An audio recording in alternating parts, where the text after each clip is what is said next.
It's the Fish Florida Show with your host, Riscala Stevens, bringing the outdoors to you every Sunday morning, 8 to 10 a.m.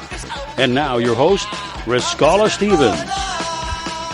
Well, a good morning to you out there. Thank you for joining us. It is the Fish Florida Show. I am your host, Riscala, and you'll find us here every Sunday morning, 8 to 10 a.m. Many different ways you can listen to the show. The easiest of all of them is to download the app. We have an app that is absolutely free to download, free to use. You can find it at any of the major stores, Fish Florida app. You can listen to us on the app. Also, the app is a pretty powerful tool in the palm of your hand. It does a wide variety of things. It's not just to listen to the show, but there's a whole bunch of stuff that comes with the app as well. You get anywhere from high tide, low tide, winds, seas, there's even a place in there if you don't have a fishing license, you can go right through there and get your fishing license. Again, it's absolutely free to download, free to use. If you are on the web, you can find us on Facebook. If you go to the Facebook page, the Fish Florida Show on Facebook, you click on the Contact Us button, and that'll get you to our live streamer. Or you can go to fishfloridashow.com, and that'll get you to our live streamer. So this morning, this morning I have Pam Worth. She is one of the top female kayak anglers here in Florida. She's always so kind to join me. Good morning, Miss Pam. How are you? Good morning, sir. How are you doing today? Doing pretty good. Looks like it's pretty clear all the way around Florida anyway. It looks beautiful. I guess that, I don't know if it moved into a hurricane yet, but it looks like it's pulled all that moisture out with it. Yeah, and it's looks like Louisiana is going to get bombarded again with that storm. We are on the southwest eastern side of the storm. So I really I thought, was it yesterday or the day before, I thought I saw a band come through here, just like a band when we have a hurricane. It was really weird. There was a line of thunderstorms, very severe thunderstorms, came whipping through very quick and then left the area. And so I wouldn't be surprised if that was part of it. So let's... we've had a... Go ahead. I was going to say, we've had a lot of rain on the West Coast here. Well, I'm looking at the interactive radar, and right now it looks pretty sparse around all around the state. There's some little bit of weather on your side, but I think that's fringes of that storm. But really, according to this weather map, it's not a whole lot going on there. With regard to weather on this side of the state, I'm on the East Coast. According to NOAA, the winds will be about 10 to 15 knots today. Seas will be around 2 feet. The intercoastal waters will have a moderate chop. There is a slight chance of showers and thunderstorms in the morning, and then, of course, we're in that pattern where it heats up, so you might see a few of them here and there in the afternoon as it heats up. The beaches, let's see, before we get to the beaches, high tide right now, we're experiencing high tide. Temperature is about 84 degrees outside. The water is relatively warm. I'm surprised our water's in the in the lower 80s, 82, 83 degrees. Currently, right now, the winds on Palm Beach Island, 9 miles an hour. So it's going to be a great day to go fishing. If you want to get out in your boat and go out there and do that, that's going to be a great day. Nice, hot, humid day. If you want to go to the beach, we have low risk of rip currents today. Let's see, we have the water at the beach will be about a 1 foot chop. It'll be towards the North Drift. The only thing they ask is that just be aware some of the beaches on this side of the state have some rocks, so just be aware of that.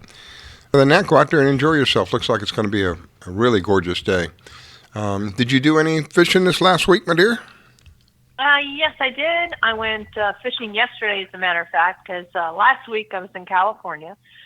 Sorry to miss the show, but it was a small. I was in a small Spanish mackerel tournament. We had an amazing outgoing tide, which struggled with the kayak, to be perfectly honest. But I ended up jumping. I got everything but what I was supposed to do. I jumped a tarpon, which was a lot of fun. Got a couple gag groupers and one catfish. I really had a good time. Had a good time. Wow. Well, let's see. We're going to have another lineup today. Carolyn Stash will be on here in a little while. She's with Atlas Trax. Will tell us a little bit about what she does. I'll have David Sivley. He's a captain out of the Keys. I miss my Angelia. She was our Keys correspondent. she's get a report from Alaska. But I as much as I miss her, she's going to be on today. She's up in Alaska. She's going to tell us. I am so envious of her. She shares some of her experiences on Facebook. Oh my gosh, the halibut that she catches is as big as she is, literally as big as she is. She shared a picture yesterday of crabs. I couldn't really tell. It looked kind of almost like stone crabs, but they look like blue crabs. But I mean, a whole chest full of them. She's shared a couple of videos with the orcas. She's around these. Oh my gosh, it's like a dream, you know. So she's got this job for the summer, and then she'll be back and regularly be back on. But she will be on today, and she's going to give us an update what's going on up there. Some of the pictures that she has sent are just, oh my goodness. We'll have Captain Red Ed Brennen on. He's a guide and a fisherman. Kind of share some of his secrets with us today. Let's see, we'll have John Heim. John is a water activist. He's going to tell us a little bit about what's going on in his area. He is concerned with the area that he lives in. Seems to be that the cyanobacteria problem is not going away but getting worse. So he's going to tell us a little bit about that. And then finally we'll end up with Angelia. She is still up in Alaska, but she's going to call in. I love her. She's going to take the time to call in because I know it's not, she's scheduled to come on later today, but whatever time it is here, I promise you it's not that time there. It's like, I don't know, 5 or 6 hours before us. So when she comes on, it's like going to be like 2 or 3 or 4 o'clock, and I'll have to ask her. It'll be early in the morning for her, but, you know, bless her heart, she's going to do it. She's going to come on and share with us. So anything you have planned going on here for this coming week? I'm just trying to get, back to normal after ICAST. Back to normal. That's the fishing industry show. What's up there? What? And then all the new products, all the new lures, all the new rods and reels that are coming out. That was showcased this week in Orlando. Oh, wow. And then our store always has their Christmas in July specials going on, and that'll be next weekend. So I bet, and I don't know personally, but I'll bet the technology for rods, just the rods, has dramatically changed over the years. Yes, absolutely, and so have the reels. I think they started with the reels and making them lighter because more and more people are using artificials. So the reels and you want to balance out your rod and reel combo. That's where I'm going to. So the reels have gotten lighter and lighter, and now the rod companies have caught up with that, and they're making a lighter and stronger rods. Even the gaffing, the people who do gaffs, Daco came out with a gaff that's finger light. It's so light. It's great. So the technology has really come a long way. It was a lot of fun. And even in the lures, it ain't your dad's old fishing lure anymore. And leader line has become stronger and thinner. Braid has become stronger. It's better situated to cast. It's just remarkable. And some of the stuff they had. St. Croix Rods came out with 3 top honors. I think they had best saltwater, best freshwater, and best fly rod. Live Target came out with a couple wins in their lure department. So it was a good show. It was a really good show. Now you said Watercraft. Yeah, Native Watercraft was there. They had some beautiful kayaks. Sweet. And then the biggest talk was Hobie. Everybody's complained that Hobie's Mirage system can only go forward. So Hobie's spent some time in technology, and they developed their propulsion system. Yeah. It's called a Mirage. So they've come out with a Mirage that can go 360. Wow. I'm not sure how you do that in the boat. It was just really basic out there. Mm-hmm. I don't think it's quite out on the market yet. because we were talking prices, and all I could get is it's going to be just under 5,000. Like, Wow. you can buy a boat for that. Jiminy. But anyhow, Yeah. that Wow. was the biggest gossip that was out there. Wow. Well, I can imagine. You said something earlier about balance, and I want to ask you about that. But first, let me get to Victoria. Victoria was kind enough to call in. Good morning, Victoria. How are you, my dear? Well, she was calling in. I don't know what happened to her. Good morning, guys. There she is. I knew she was there. Go ahead, Pam. Good morning. How are you? I'm good, thank you. It's a wonderful day over here in Boynton Beach. It looks Great awful. fishing day. It looks awful pretty here, according to the radar. It should be a nice, gorgeous day today to get out there and do our thing. I had Absolutely. I had asked Victoria to call in. I got a last-minute notice from Robert. Something must have come up. He's not going to be calling in this morning. And so I'd asked Victoria to call in and kind of just give us an update about the Fish Florida group and the alliance that's happening. And we have you just launched a new, I don't know what to call it, a product, new. Well, things have been moving really quickly. I originally launched the Fish Florida mobile app, and everybody knows that I did it because Dennis, my other half, is just amazing, and he loves to go sport fishing, and we live right across from the ocean. So he was downloading all of these apps, and I thought, well, that's really crazy. How come somebody doesn't just have an app for one thing? And this is just for like the average fisherman. This is not for like the serious angler. There's tons of apps and programs out there for those kind of things. But so I made the Fish Florida mobile app, and then I found, my whole background is advertising and marketing. So, and also audience development. So I decided, well, why don't we put together a marketing package? And so that's, basically how you and I met with Scala. Then after that, and we've always been boots on the ground with events and all kinds of stuff, to promote everybody. And then we came up with the Fish Florida show. Then after that, we launched the TV platform, the streaming TV platform, which we're now ready to launch a new, newly designed, remodeled site. So it's going to be really, really nice. But recently I launched the Fish Florida Association, which it covers all phases of the boating, fishing, and hunting industry.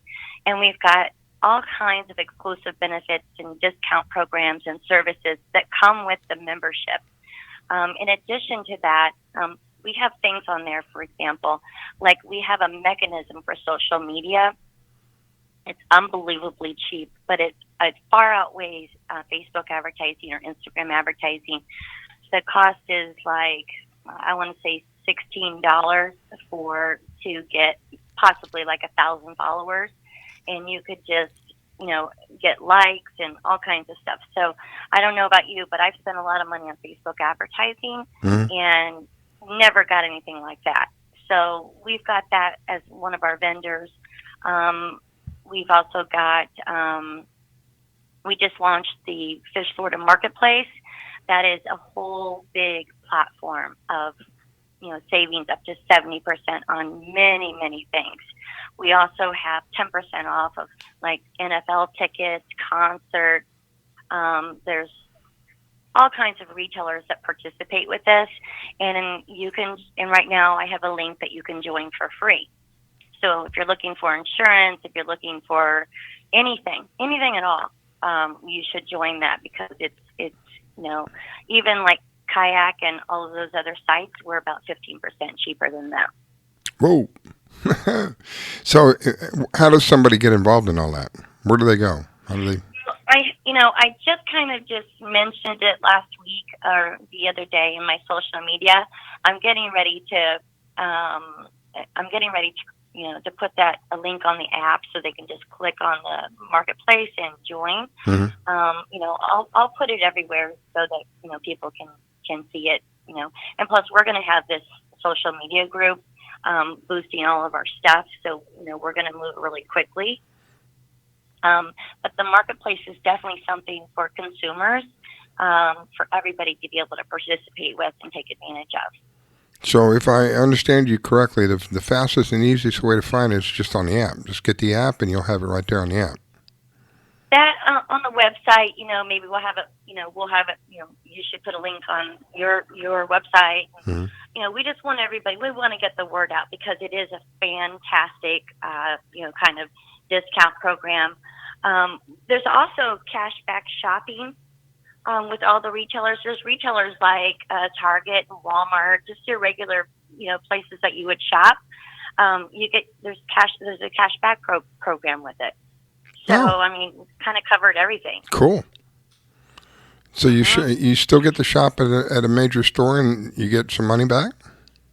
You get money back with our program. Wow. So, yeah. So we just wanted to add a lot of value for everybody, and like the association is really for business owners. They get marketing exposure and promotion and all kinds of programs in there designed and guaranteed to save them time and money. Cool. Well, yeah, that's great. That's kind of that's all encompass, all purpose. That's what I'm thinking. Amazing, Victoria. She didn't leave much out, did she? No. I think she covered it all.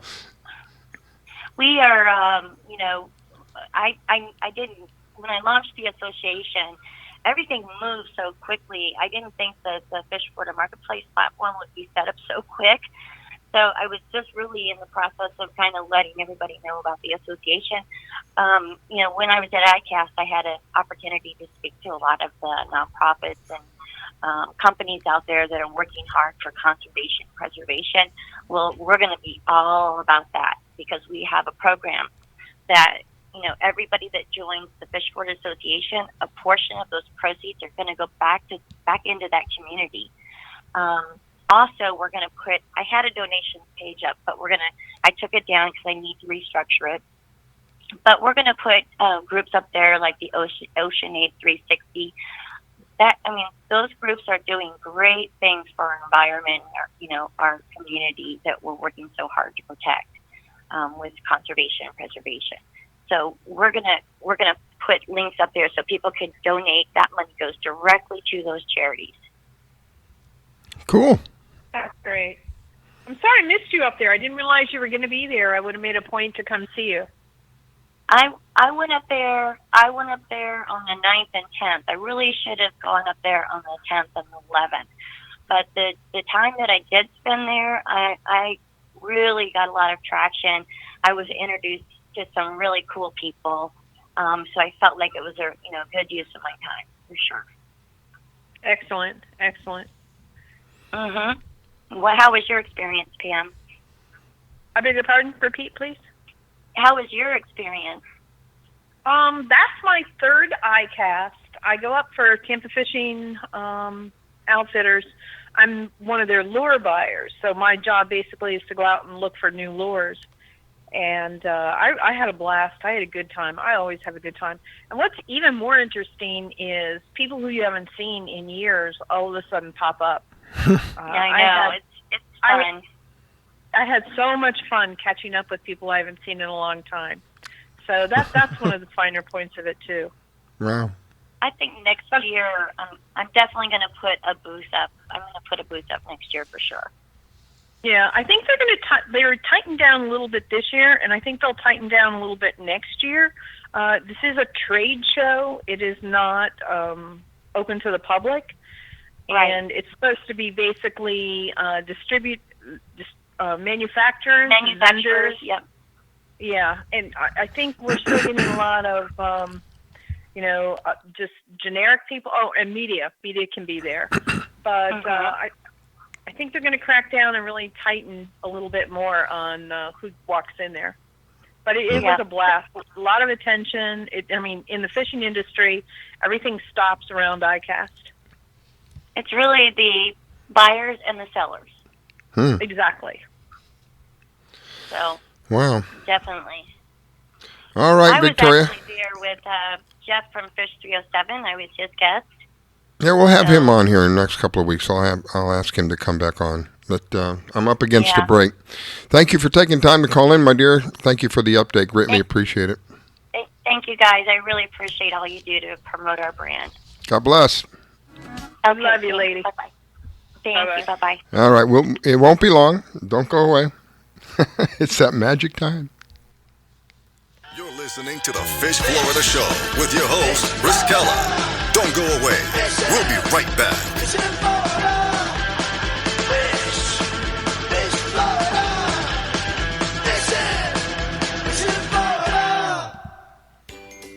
Do you need toner for your Epson, Hewlett-Packard, Canon, Brother, Apple, or Sharp printers? Look no further than Laser Technologies. In business for over 20 years, they offer the lowest prices on toner on the web. They can also repair your laser printers and toners fast and easy. Call their expert staff today at 561-792-9600 or email us at service@laser-technologies.com for all your toner needs. All toner is shipped nationwide. Why wait? Get the lowest prices on toner. Call or email us today.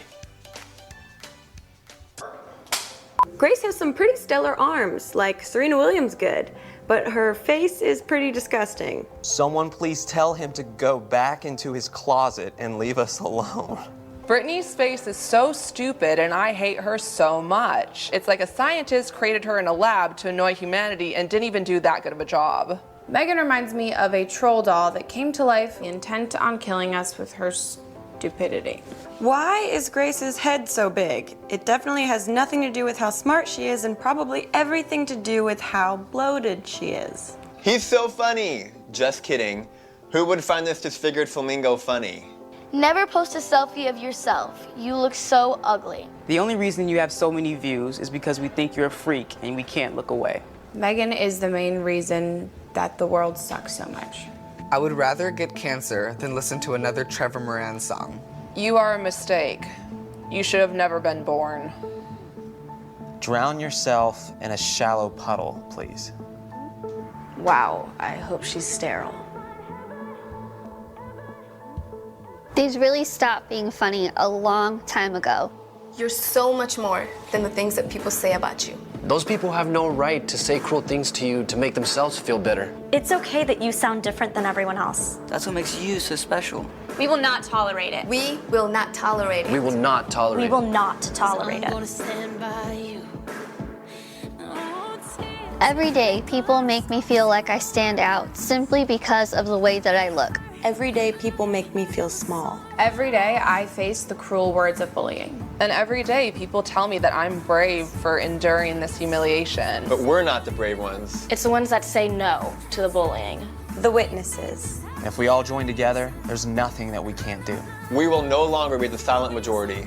When we see bullying online, We will let the world know that we're going to take action with the eye. Now, when you see online bullying, there's something you can do about it. Our actions will overpower cruel words. I am a witness. I am a witness. I am a witness. I am a witness. I am a witness. I am a witness. I am a witness. There is power in words. But it's nothing compared to the power of the actions that we put behind our words. Visit eyewitnessbullying.org to learn more. I am a witness, and so are you. I'm gonna stand by you. This station is now the ultimate power in the universe. We have ignition. Strap in. 5, 4, 3, 2, 1. I grab my fishing pole and cast it in the water. I fish until dawn. Oh my, I caught a shark. I'm fishing and blowing on. When the sun shines all day. They call me a grouper. So I'm fishing and blowing on. Oh yeah. It's the Fish Florida Show with your host, Riscala Stevens, bringing the outdoors to you every Sunday morning, 8 to 10 a.m. And now your host, Riscala Stevens. All right, we are back. It is the Fish Florida Show. Good morning to you. If you're just joining us, thank you for taking the time to join in and letting us share with you. I'm always learning. You know, this show for me is always learning. I don't try to be someone who is looking for the professionals per se, because a lot of the professionals come on and share with us what they do and how they do what they do. It's really more or less kind of like a family thing, an option for people who are out there who want to know a little bit about what's going on around the state. And pick up a fishing rod and a little bit of bait and a bucket to put the fish in, because you better plan on catching something and enjoying the day and coming back and, making memories, really. Just a way for a family to do something together and enjoy each other. So this morning I have Pam Worth. She's one of the top female kayak anglers with me. She's here in Florida. She is always so generous to share her time with me. Thank you, Pam. Greatly appreciate it. Welcome back. Oh, thank you. And it's always my pleasure. I enjoy the program. It's great to have people know what's going on. And yours is one of the few programs that is general and covers a multitude of topics in just a couple hours. Yeah. So you always keep it interesting. So that's great. Thank you. I greatly appreciate that. My next guest is Carolyn Stash. Carolyn is with Atlas Trax. I thought about Carolyn again this last week. Devastating. A 36-foot yellowfin stolen out of Lake Worth, which is not very far from where I'm at. This is not a small boat. This is not some little dinghy that you can flip in the back of your car and take off and barrel down the road with. And it was stolen out of a secured area. I don't know if they had any tracking devices on it or not, but that's what Atlas Trax does. God forbid you have something that you've invested your hard-earned money into, and somebody decides that they want it more than you, and they remove it from a secured area. And they have to be brazen, because this isn't something they're going to move in and move out with. This isn't like what do they call it, a crash and grab or whatever, break and grab, where they break glass in a store and reach in and grab something and run off. This is something, it takes time. It takes planning. I can't imagine how much the value of that boat is, but I'm hoping and praying they have some way of tracking that boat to get that boat back. But that's what Atlas Trax will help you. And it's not just boats. I was quite surprised that they do aircraft. Anyway, good morning, Miss Carolyn. How are you, my dear? Good morning, Rascal, and hi, Pam. Nice to be back on the show. But yes, actually, we saw that yellowfin that was stolen and actually shared it on our Facebook page. And I'm not sure if they found it yet, but I even believe they took the F-250 truck that was attached to it when I read the notice. Yeah. And I have to tell you a kind of funny story. We have a 34-foot hydrosport that we actually pulled out of the water to bring it home to our house in Deerfield, put it in the front yard, and detailed it for 4 days. And it has trackers, our Atlas Trax trackers on it. And we still put a truck in front of it and behind it, just in case somebody felt like trying to take the effort of pulling it out into the street and stealing the boat. And our boat on that trailer, you were mentioning trailers, was probably 50 feet long, 12 and a half feet wide, and 10 feet tall, easy. So you can't just run it down a back street with low-hanging electrical wires and things like that. These guys that are stealing them are doing some high rate of speed out of neighborhoods. And being quite dangerous, as you can imagine with a vessel that big. But I definitely want to follow up and see if that boat was found. But so far, I do not think it has a tracker on it, which is for an investment of $1 a day is kind of a silly thing. It's just troubling. It's concerning. Some of the stories I read. One man reported that he had it in his front yard. He had a lock he had a trailer lock on the trailer. While he was sleeping, they figured it happened sometime between 1 o'clock and about 5 o'clock in the morning. They were supposed to go fishing the next day. Came out and boat is gone. I think about that. I've had the experience of having something taken from me, and it is just a horrible feeling, a gut feeling. I can't imagine. You're looking forward to go fishing. Okay, I know for me, what we used to do is we would prep everything the night before. So all we literally would have to do is get in a boat, start the truck, and go. And I know a lot of people do that. So I can't imagine. You're looking forward to going fishing in the morning. You wake up. I think it was in his driveway. I'm just assuming at this point, but he said it was in his yard. You wake up and your boat is gone. The faster you can get your equipment back, the more the odds are in your favor that there'll be the smallest amount of damage done. And the fastest way that I know of to get your equipment back is to be able to track your equipment, to have something notify you immediately, pretty close to immediately, when something goes awry, And that's what Carolyn does. She has a couple of things. She has, I forget what we call it, Carolyn. It's a wireless fence or something like that.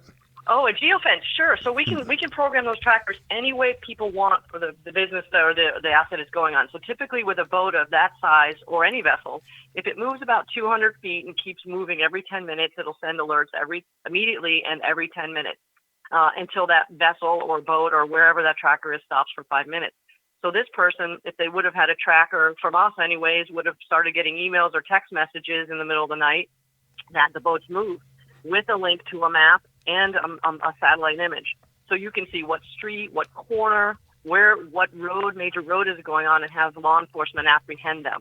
And we've had boats apprehended at gas stations just to make sure that, there was a safe, it wasn't moving.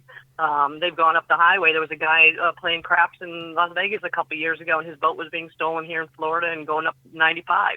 And we were able to help him apprehend the boat. And he didn't even leave the craps table, which is kind of what his goal was. But sure, you want to be able to be notified at the moment that something's moving that doesn't make sense, that you can get your eyes on it. And we've got guys with airboats now that are putting them on airboats so they can be safe and notified if they're out in the Everglades and can't get cell service. But airboats are hot items to steal now. So, wow. We've had a guy who had an airboat stolen, and they shot his dog and killed his dog. Oh, my goodness. So, that's sad. you just don't know how bad somebody wants something. And, we had talked, they're eyeballing your homes. They know who the tournament fishermen guys are. They see that boat that's well stocked with fuel and ice and food, and they're going to take it. That's not the first story. We've had a guy before Thanksgiving who provisioned his boat, had it ready to go for the family, and it was gone the next day. And they've got, full boat with gas. So, you don't know. And, I always go back to safety. We've had so many people over the holidays going to the Bahamas, doing float plans with us. Family could make sure they got there okay. Peace of mind in those storms that had come up and the water spouts that we saw all last weekend. So it's just so important for the safety and the theft to get those bad guys to stop doing what they're doing. I think something that's amazing is what you said, and I didn't realize this before. You can with the satellite maps, you can get street descriptions. Sure, absolutely. That's amazing. Yeah, so you could zoom in very close on our mapping system. So we've got gentlemen that are shipping boats down from New England now to get them down here for the fall.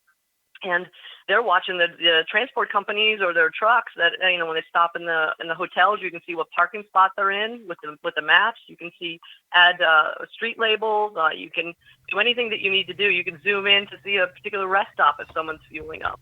So that's really good for just knowing where your assets are, especially when you're transporting them up and down the coast or out to California.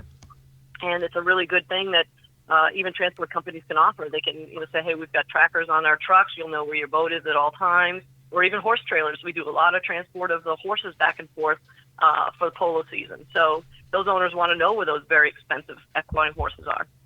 So it's, people, and they can move the trackers. I want it on the horse trailer this week. I want it on my boat next week. I want it on my snowmobile in the wintertime. So they're really useful. You just take the same tracker and put it on the other next asset. And these are small enough that you can really hide them pretty well, that the average crook is not going to know it's there or find it. Is that correct? Yes, Pam, that's correct. They're 3 inches by 2 inches by a ½ inch tall, and they usually can be secured we just do marine grade Velcro, because you can hide that farther up in the boat or the asset and just grab it in the event of an emergency, because they are waterproof. So let's say your boat is taking on water, or sometimes you hear of people coming out to rob you, very rarely, or anything that could be like that. You can grab that tracker. It has brackets and things too, but I just find that marine grade Velcro is the greatest way to install that. And the other thing that, with the alarm system, we've got the standalone alarm system. If that gentleman would have had an alarm system with a siren wrapped around a couple trees or wrapped around the axles of his truck, and the trailer started moving, it would have set off the alarm. And if they had the tracker and alarm combo, the tracker would have started sending them emails or text messages.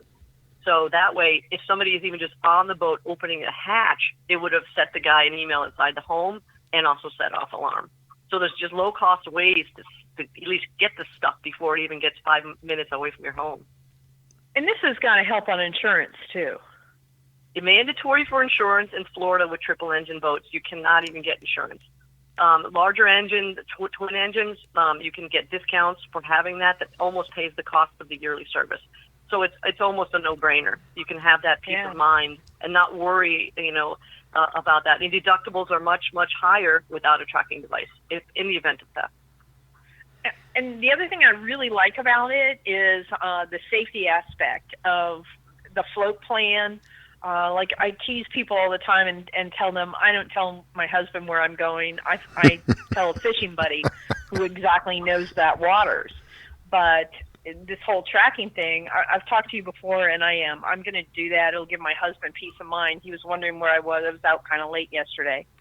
But I think it's amazing. A perfect situation. I think you're he could have logged right on. He could have logged right on, or he could have gotten a notification to the email, just clicked on a little map link and seen exactly where you were at that moment.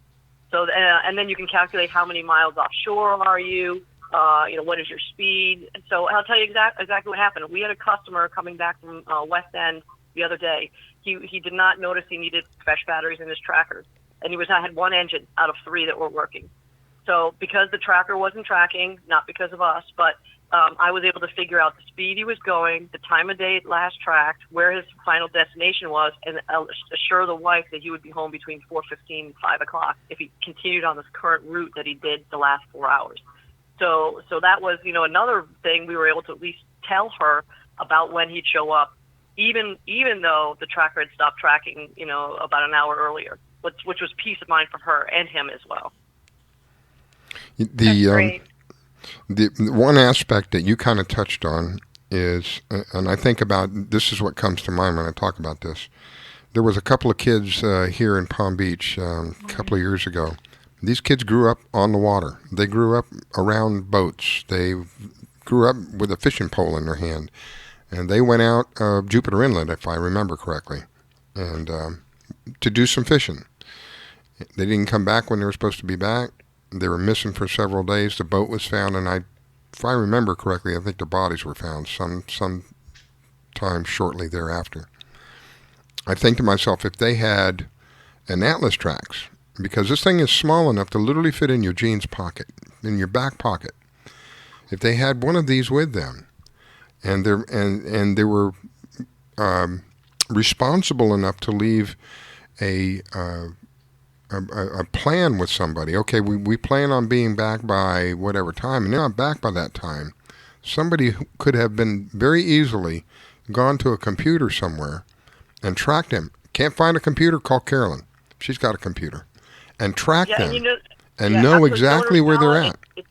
It's so much even easier than that. Usually when a kid goes out, the parents will get the email notifications every 10 minutes. They want to know every 10 minutes where that boat is. And what happens if those kids said, I'm going up the intercoastal, and they popped out the inlet, then, the parents would have looked at, every third message or whatever to see exactly where that map location is. They would have seen them going out the inlet and said, all right, come on back. So it's even immediate. Every 10 minutes, someone could click on a text message, open it up with a latitude, longitude, and a link to a map, and go, all right, you're out of bounds. Or the tracker could have been set, if they go more than 20 miles, send me immediate emails. So you can make your geofence even bigger. For example, we have a dive operation in Mexico. They don't care where the boats are within this 20-mile range, but they want to know if the captains go outside that 20-mile range. They're out of bounds. Come on back in. You went a little too far. So you can use it for different adjustments for whatever industry it might be in.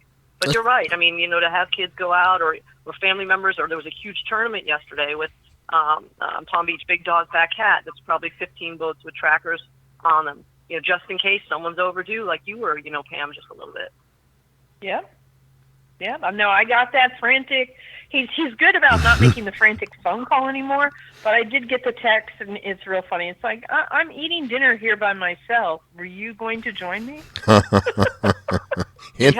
You're close to home. But exactly. I mean, you know how important it is. Alarm systems are important. Tracking is important for safety. Tracking is important for something like this 36-foot yellowfin. Hopefully they find it. I'm going to check on it later. I'm not sure if it had a tracking system on it, but it got far enough away, obviously, that they're looking for it. So it's in our neighborhood. That's a major thing. Well, it was in our neighborhood, I should say. That'd be more accurate. Carolyn, thank you. I greatly appreciate you taking the time to call in. If people want to reach you, how do they do that? They can call me anytime, 24/7 on my cell phone, 954-465-3743. They can go to our website, which is atlastrax.com, ATLASTRAX.com.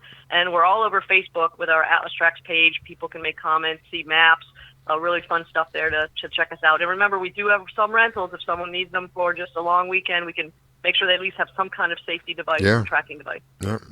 Thank you, my dear. I greatly appreciate it. Wish you a wonderful day. It's going to be a pretty day today. Get out there and enjoy it. We are getting on our boat in about an hour and a half, Scala. And Pam, thank you for inviting me back on the show. Oh, my pleasure, my dear. Thank you. Go ahead, Pam. Good day. Great product. Congratulations. All right, Pam. Thank you. All right, guys. It's got another quick one coming up here, and we'll be right back. Don't go away.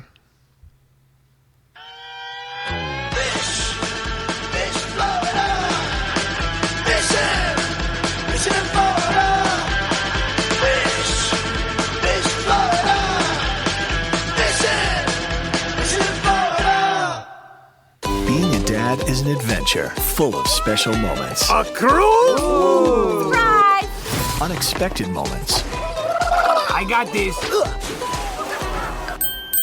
And even awkward moments. Okay, Dad, thank you.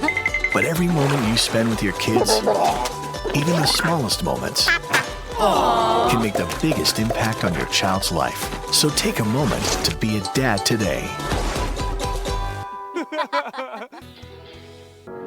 There's a lot of fear in coming back to school. I wasn't sure if I could do it.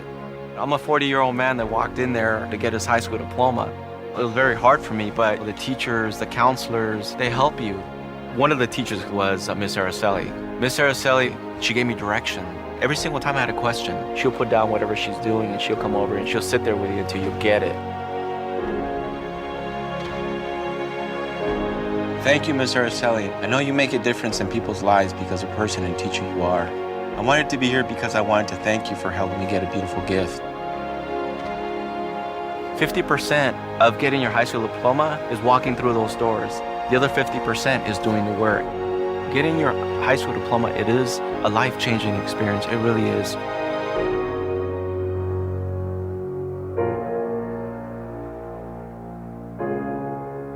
Find free adult education classes near you at finishyourdiploma.org. Have you ever heard of Audible? Audible is a website with hundreds of thousands of audiobooks. They're all high quality, easy to listen to, and, best of all, if you take advantage of a special deal that we've worked out for you, you can get one for free. That's right, a free audiobook of your choice in any genre, simply by going to audibletrial.com/openeyes and signing up for the free trial. It's simple to do, and it would support the shows that we bring to you, and hey, you get a free book out of the whole thing. So why not take advantage of it today? Go to audibletrial.com/openeyes and sign up for the trial. Ask 10 different scientists about the environment, population control, genetics, and you'll get 10 different answers. But there's one thing every scientist on the planet agrees on. Whether it happens in 100 years, or 1,000 years, or 1,000,000 years, eventually our sun will grow cold and go out. When that happens, it won't just take us. It'll take Marilyn Monroe, and Lao Tzu, and Einstein, and Morobuto, and Buddy Holly, and Aristophanes. All of this was for nothing. Unless we go to the stars. Do you need toner for your Epson, Hewlett-Packard, Canon, Brother, Apple, or Sharp printers? Look no further than Laser Technologies. In business for over 20 years, they offer the lowest prices on toner on the web. They can also repair your laser printers and toners fast and easy. Call their expert staff today at 561-792-9600 or email us at service@laser-technologies.com for all your toner needs. All toner is shipped nationwide. Why wait? Get the lowest prices on toner. Call or email us today. While other stations just talk a good game, we win it. Hey, sounds like somebody's having a lot of fun. I grab my fishing pole and cast it in the water. I fish until dawn. Oh my, I caught a shark. I'm fishing and blowing on. When the sun shines all day,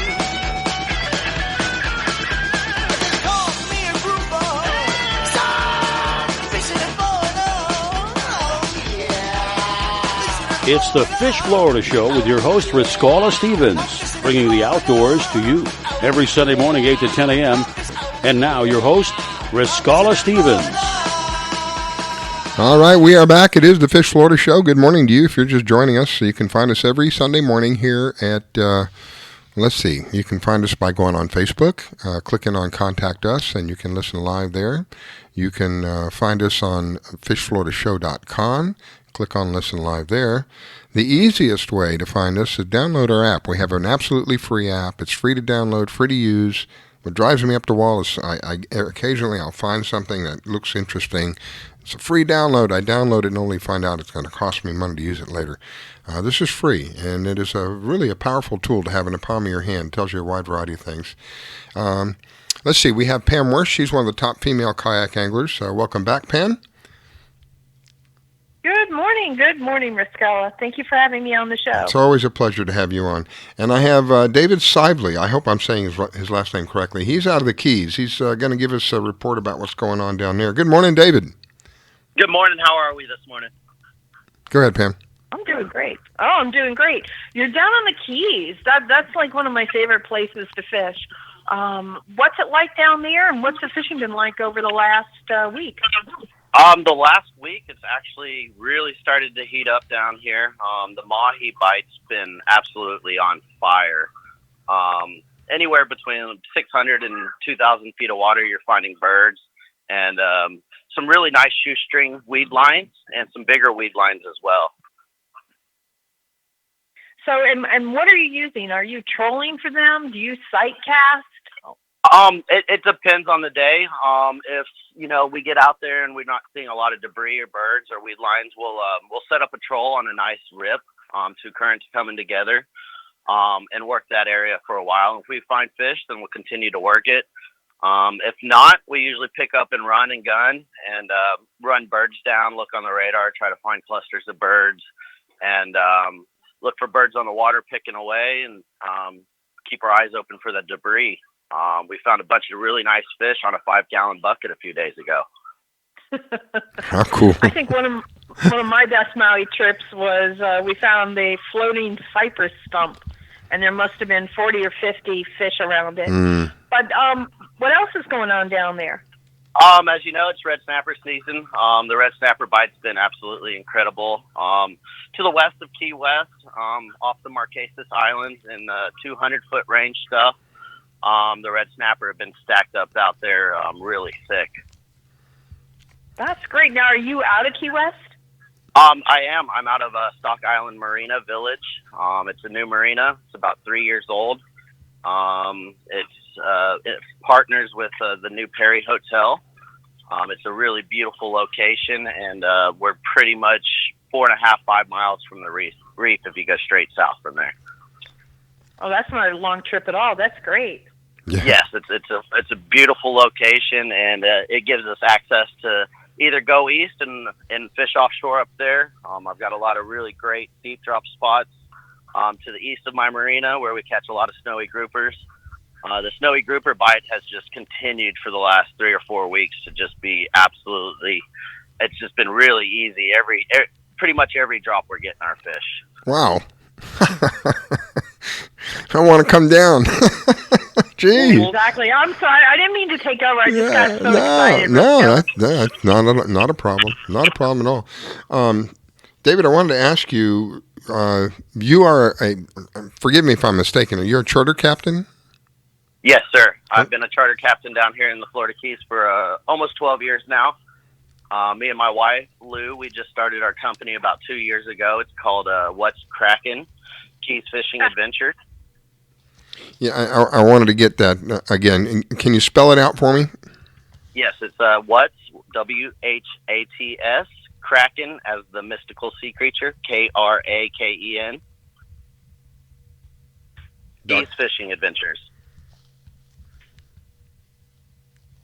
Okay, that way I can put it on when we archive the show.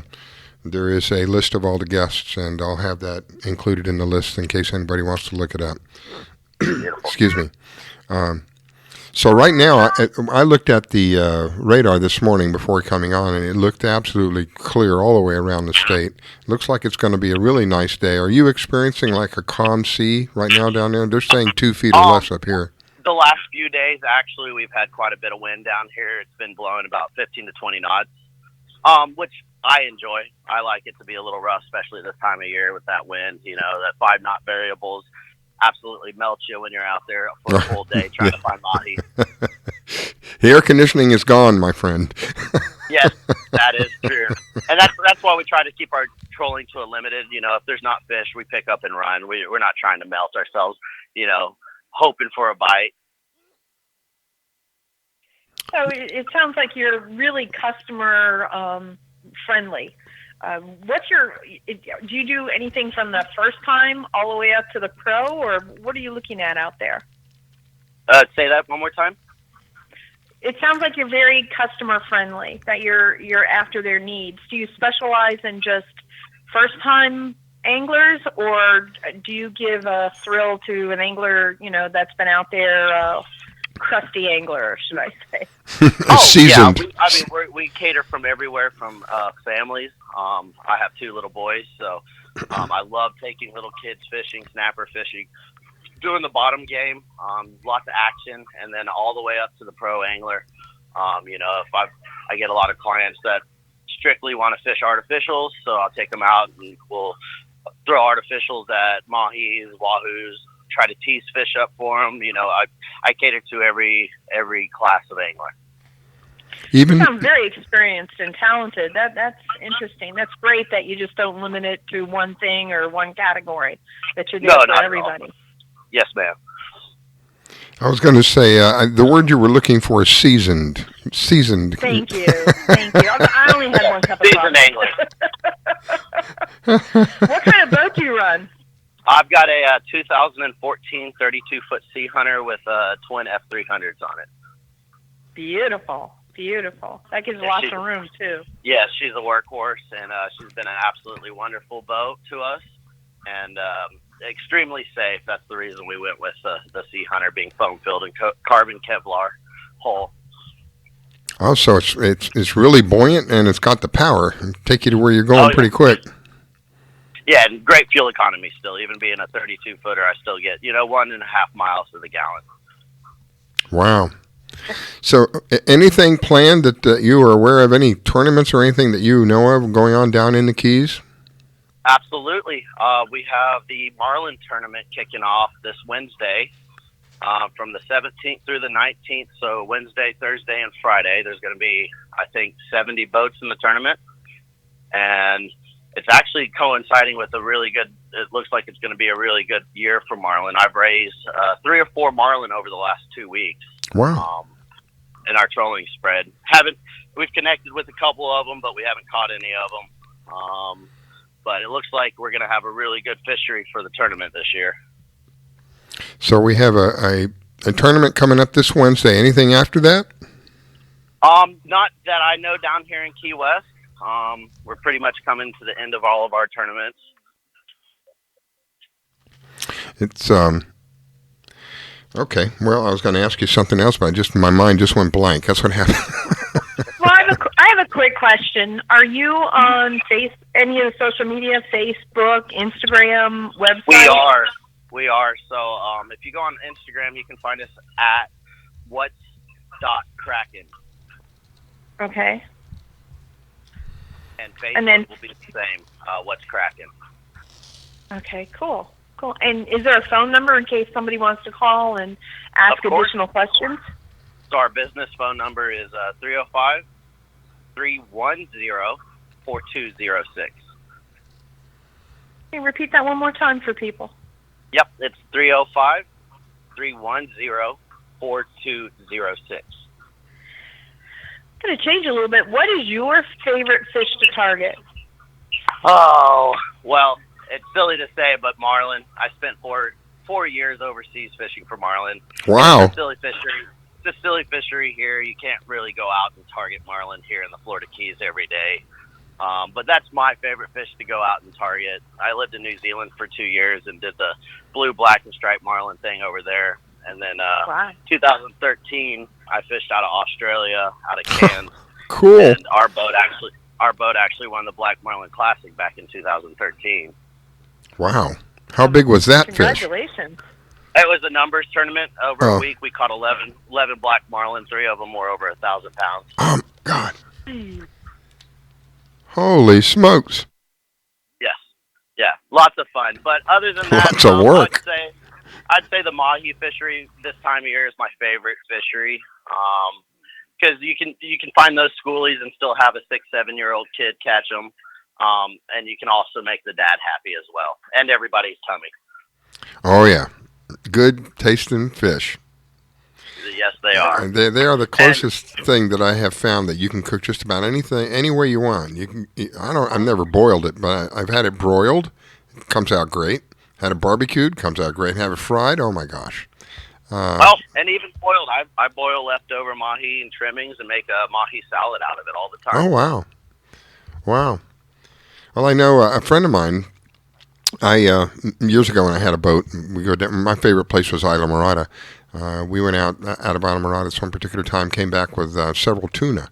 And I never really boiled tuna before. I called my friend up and I said, what do you think? Because I don't know if this happens with other people, but to me, tuna kind of reminds me of like a pig almost. It's just full of meat. It's just the thing is just, oh my gosh. And so I didn't want to fillet it all. I wanted to try different ways because I had enough to do that. So one of the ways, we took one of the fish and we boiled it. And he warned me ahead of time. So if you're going to boil it, open all the windows in the house. And I didn't believe him. Boy, was I wrong. But I'll tell you what, it got its own little smell once you boil it. It was truly amazing how good it tasted. Far beyond anything that was canned, far beyond any other tuna I'd ever had prior to that. It was amazing. And when he said boil it, I went, are you sure you want to boil the fish? Yeah, boil it for a while, but make sure you open all the windows. So any of you who get the idea that you want to make your own tuna fish salad and stuff like that and you want to boil, open your windows. Yes, yep. And it's a good way, especially with tunas, you should only take what you can eat because they don't freeze well. Mm. And if you want to can some tuna, that's also a great way. Cut them in little 3-inch by 1-inch strips and can them, and make your own tuna for tuna salads. Yeah. Yep. Great. Well, I want to thank you, my friend. I really appreciate you taking the time to call in. Whenever I can have you on, I will, because I don't know if you heard me earlier, but Angelia, she was my contact down there in the Keys. She got a really great job for the summer. She's up in Alaska. She'll be calling in later today and giving us an update what's going on up there. And she has been posting some pictures that, I just salivate over the picture. She caught a halibut that was physically bigger than her. Okay. Wonderful. She's got videos up of the orcas and the whales, and it's just the kind of thing where you just, oh my gosh, it's something out of a dreamland. To be able to visit it and then come back, see, that's the ultimate for me. To have to live in it would be different. I don't think I could deal with the cold for that long of a period. No. But to visit and come back, oh my gosh. Spring into summer in Alaska is a great time. Yeah. Wow. All right, my friend, I wish you a wonderful day. God bless you. Any parting words there, Pam? I just Go ahead. Go ahead. I was just going to wish you all the best. It sounds like a great trip.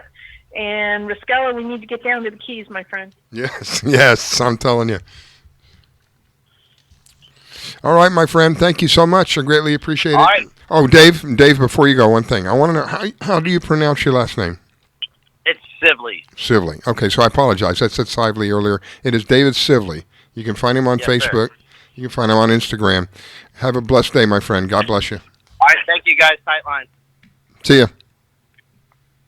All right, it's that magic moment, and here we go.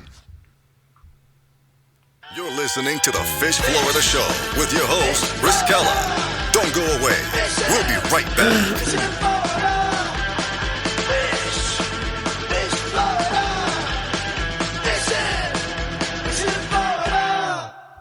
With What's up, Ricky Dillon here at the largest social media gathering in the world. So the internet is an amazing place, but sometimes it can be a not so great place with online bullying and trolling and stuff. Have you ever seen online bullying before? Unfortunately, it's kind of common. Online, people can hide behind the internet. Those comment sections can be a little harsh. Yeah, definitely. That's a good word for it. I've been called many homophobic names. I felt embarrassed. I felt humiliated. It made me stop liking myself. What if I told you there is something that you can use anytime that you see bullying online that calls attention to it in a nice way? Like, hey, that's not nice.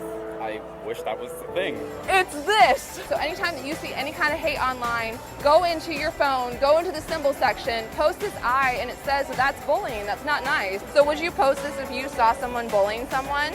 Oh yeah, definitely. It's like a lot more mature way to handle situations. Find the emoji in your phone, send it to 5 of your friends, and let them know what it means to be a witness. Go to eyewitnessbullying.org to learn more about the emoji.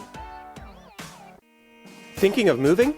Before you do anything else, call Diane Whittick of Bowen Realty. She provides a concierge service. Things like having your home or condo packed and shipped, even take care of your home repairs or upgrades. Diane has the expertise to get it done. As a seller, you will have constant contact. She will furnish you with bids on any services that might need completion: air conditioning, plumbing, handyman, and even cleaning. Living up north and have a home to sell here in South Florida? Just give her the keys, address, and a signature. Your payment will be wired when the property is sold. That's right, Diane does it all. Thinking of buying? Diane has great listening skills. Tell her what you want, give her your budget, and like a genie, she will make your real estate wish come true. There's no regrets when you choose Diane Whittick of Bowen Realty. To reach Diane, call 561-247-5478. That's 561-247-5478. Diane Whittick at Bowen Realty, located in Wellington at Wellington Trace East and Forest Hill Boulevard. 561-247-5478.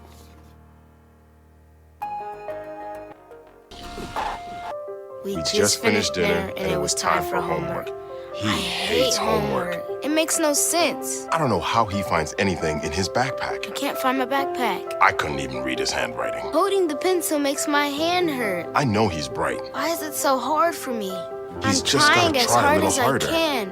When you can see learning and attention issues from their side, you can be on their side. Go to understood.org, a free online resource with support and tools to help your child thrive. Do you have an unusual pet? Did you know that the Rainforest Clinic in Loxahatchee specializes in exotic pets? They see pets that other vets don't. Parrots and chickens, ducks, geese, turtles, snakes, goats, pigs, lizards, and even monkeys. Are you a beekeeper? Dr. Clubb, the first of her kind in the area? Yes, she takes care of bees as well. Dr. Susan Clubb has decades of experience and known around the world for her reputation as a premier avian vet. Located at 3319 E Road in Loxahatchee, just a short distance north of Okeechobee Road, you will find a modern clinic with in-house labs, which allow you to get your test answers quickly. You can find them online at www.susanclub.com. That's www.susanclubb.com. Or you can reach her at 561-795-4878. It's Dr. Susan Clubb. That's 561-795-4878. The Rainforest Clinic located in Loxahatchee. 561-795-4878. I grab my fishing pole and cast it in the water. I fish until dawn. Oh my, I caught a shark. I'm fishing and blowing on when the sun shines all day. They call me a grouper. So I'm fishing and blowing on. Oh yeah. It's the Fish Florida Show with your host, Riscala Stevens, bringing the outdoors to you every Sunday morning, 8 to 10 a.m. And now your host, Riscala Stevens. All right, we are back. It is the Fish Florida Show. If you're just joining us, you've missed out on some of what we've talked about this morning. You can always find that information available on the archives. The archives are available at fishfloridashow.com, and just go to past events, and you'll find a whole list of the archives there. I have Pam Wirtz. She's one of the top female kayak anglers here in Florida. She's so gracious with her time. I really appreciate you, Pam. I know that there are other things you could be doing in the morning. I know how much you love fishing, and but you're here and sharing with us and stepping in. I really do appreciate that. Thank you. my pleasure. As I said before, I enjoy your show. I enjoy all the variety of what you have on, and I think for the average angler, this is a great place to be in the morning. A little tidbit here and there from all over the state. Yeah. That's what and all different aspects of fishing. Yeah, that's one of the things I try to do. All right, my next guest is Captain Ed Brennen. He is, I believe, from kind of around the central part of the state. Let's just find out here real quick. Good morning. Good morning, Pam. Good morning, Rascala. Good morning, Ed. What part of the state are you in, Ed? We are in Old Homosassa. Yeah. About an hour north of Tampa, about an hour and a half west of Orlando. One of my favorite places to fish. I love that area.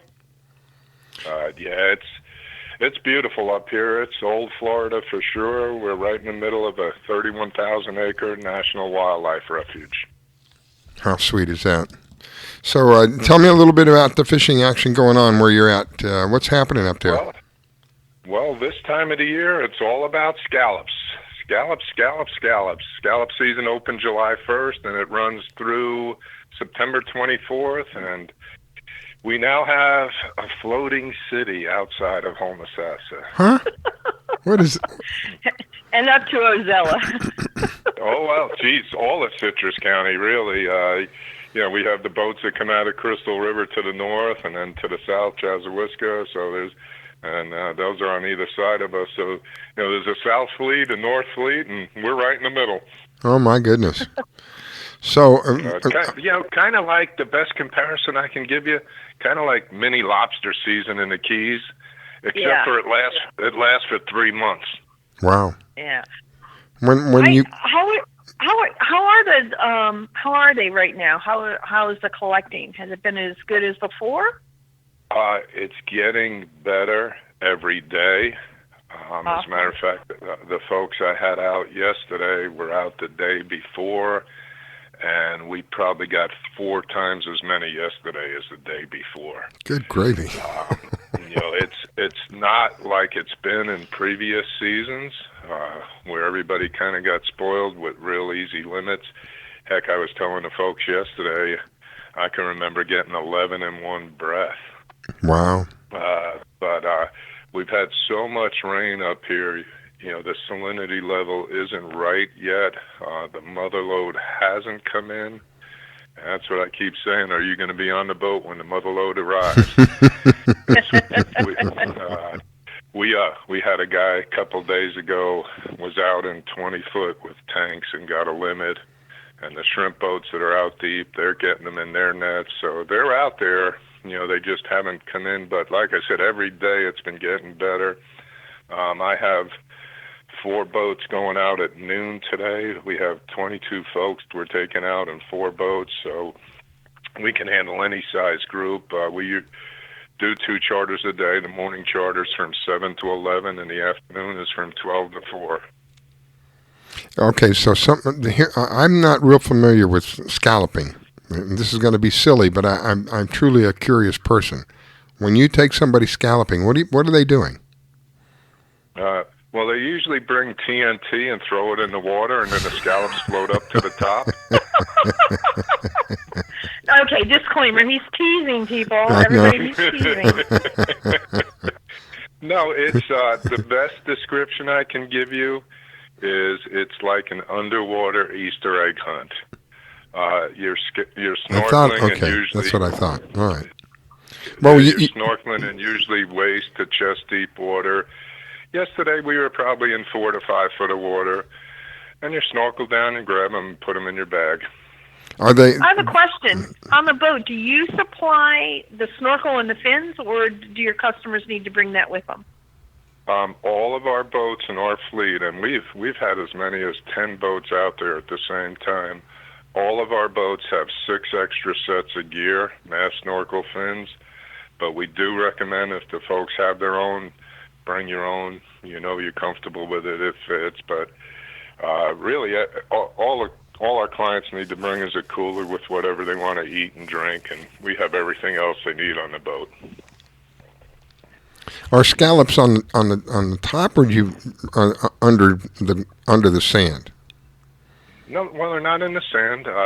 This year, they seem to be in the grass, deeper down in the grass. And again, I think that has to do with the rain, all the rain we've had here. But they're not, I think what you're asking, they're not buried in the sand. Yeah, you that's can what see I'm. them. Yeah. Yeah, you're snorkeling along the top, and you spot them down at the bottom, and just bend on the waist. And heck, we've had days on low tide where you didn't even have to bend; you could just reach down and grab them. My goodness. Yeah. It's a lot of fun. It's a great family activity. The folks I had with me the last couple of days, I think they've been with me for 8 straight years. The party I had before that have been with me for 10 years. I've had some folks that have been with me 15 years, and they come back 3-4 generations every year. It really is a great family activity. That's the kind of stuff I'd like to promote. Something that helps the family build memories. Make memories for the lifelong memories. Yeah. Yep, that's what it's all about. Actually, on the way out yesterday, and it seems like a lot this season on the way out, we came across a big pod of porpoise dolphins. And oh, wow. I stopped the boat, and, geez, they were so close to the boat you could have touched them. Wow. So, that was on the way out. That's how the adventure started yesterday. Is the water where you're at, if I remember right, I think you're around some of the clearest water around, right? Is that where you're at? Yep. Yeah, all these rivers up here are all spring-fed, so it starts as spring water, and then it turns brackish, and when you get to the Gulf, it's salt, but that's why they're here, because the water is pristine. Scallops. Oh, I'm sorry. I was going to say scallops that's one way you can tell how clean and pure the estuary is. Scallops can only live in very, very clean water. They are themselves great for cleaning it, but they're probably more sensitive than the other crustaceans when it comes to water quality. They're a great sign of how healthy an ecosystem is, because that's why we have them here, is because it is so clean up here. Wow. Is that where the how was that guy? Johnny Moose Muller, the Tarzan guy. Is that where the Tarzan was shot? Yep, Johnny Weissmuller. Yeah. Yeah. Wekiwachi is about 10 miles south of us, and we have the Homosassa Wildlife Park, which is another great thing for the family to do here. They have all kinds of animals, even a hippo up there in the wildlife park, and then out on the river, we have Monkey Island. There's a little island with about a half a dozen 8 monkeys on it. It's a unique place here. It's great. It's a great place to visit, great place to come up and have fun. And I always take my granddaughter on opening and closing day. And I think it was 2 seasons ago we came back in and we were sitting at the kitchen table, and she says, "Grandpa, you know what the best part about scalloping is?" And I said, "Yeah, honey, I do." She goes, "Eating them." And I said, "Yeah, that is the best part." I said, "These are dollops of goodness." Oh my goodness! Wow, that is great. So what's your favorite way of cooking them? On the half shell. What we'll do, we actually have scallop cleaners at the docks. They're fun to get. They're awesome to eat. They're a pain in the you-know-what to clean. So we do have cleaners at the docks. You can drop your scallops off, go over to the tiki bar and have a cold one, and they'll call you on your mobile when it's clean. Yeah, it's, like I said, all you got to do is show up with a cooler, and we'll take care of everything else for you. But what we do, we have them cleaned, and then we'll take and maybe put 3, because these are the bay scallops, the little ones. So we'll take 3 scallops or so and put them back on a shell and brush them with either olive oil or a butter sauce. Put some fresh herbs on them. Put them on a grill for a couple of minutes. When they come off the grill, sprinkle some cheese on it, shredded cheese, grated cheese on it. And if you really want to take it to another level, a piece of pancetta on top. Ooh. Wow. Man. Dollops of goodness. Dollops of goodness. Wow. That sounds great. That sounds great. The only way I remember, and I lived on the West Coast for a while. I was up in Panama City, and I was amazed at the how much seafood was available up there. I mean, like, my gosh, this is years ago. I don't know what it's like now, but the only way I had them was somebody had already cleaned them and everything, was in a gumbo. They were cooking them in a gumbo, a crab gumbo. Yeah, I mean, scallop ceviche, I do that. That's awesome. Alfredo over pasta is another way. Wow. Not only scallops, but any seafood, when it's fresh, it's best. And exactly. Heck, we even eat the scallops raw. Oh, my gosh. I'd never heard of that. I mean, raw oysters, raw clams. I actually enjoy the scallops better than the oysters or clams. The oysters, they're milder. Oysters I've had raw. When I was in Panama City, they actually had, I don't know if they still have this kind of thing, oyster bars where you go in, you have a bar where you have a drink. Well, you go in this place and you have minimum is a dozen. My brother-in-law took me to one, and I sat there and watched this man eat 4 dozen raw oysters. I was done. At about 6 or 7, I was completely done. He's downing them right and left. Oh, they still have oyster bars all over the place. Yeah, that's we don't have anything like that on this side of the state over here, and it's probably because it's. Go ahead. One of the good things is they can't harvest scallops commercially. So the only way you can get them is recreationally. Because Interesting. If they let the net boats in there, they would drag the bottom and just ruin all that beautiful seagrass that we have here. Wow. And that would be the end of it. I actually, one of my recent trips, some folks from over on the East Coast, I think in the Vero Beach area, and I can't tell you how many times he said to me that day, I haven't seen grass like this in 20 years on the East Coast. Wow. So it's really a unique, beautiful place over here. And, again, if they let those guys go in there to commercially harvest these scallops, that would be the end of it here for sure. Well, I'm glad they don't. Great that they, I'm glad they don't. Great they don't. I know that there's people make a living off of, doing that kind of thing. When I was in Panama City, I had met a couple of the, I want to call them oyster. There were guys that went oyster fishing commercially, and they work hard all night long. These people work literally all night long. They don't do it. These guys didn't do it during the day. They did it at night, and they would literally work all night long. And it was hard work. And you get a sack full of oysters. It's not a light thing. Some of those things weighed 50 pounds, and they would have dozens of those things waiting to sell to people. Oysters are a little different, though. Yeah, for sure. They have a little further north of us here, Cedar Key, Clam Farms, and then further north heading up there towards the Panhandle, there's oyster farms now too. Wow. So I know there's people that make a living off that stuff, but I'm glad that there's certain things that they put off, that there's at least enough logic and responsibility to say, no, just keep your hands off of that. There's other stuff you can do. Just leave that alone. I'm glad to hear that. Yeah. No, it really is a unique place here, and it's great, and the advantage too of hiring us, the guides, captains, we're out there every day. We know where they are. We're talking to each other and on the phones or radios. So if somebody finds a good spot, a little honey hole, we'll call the other boats over. And we and I tell folks this all the time.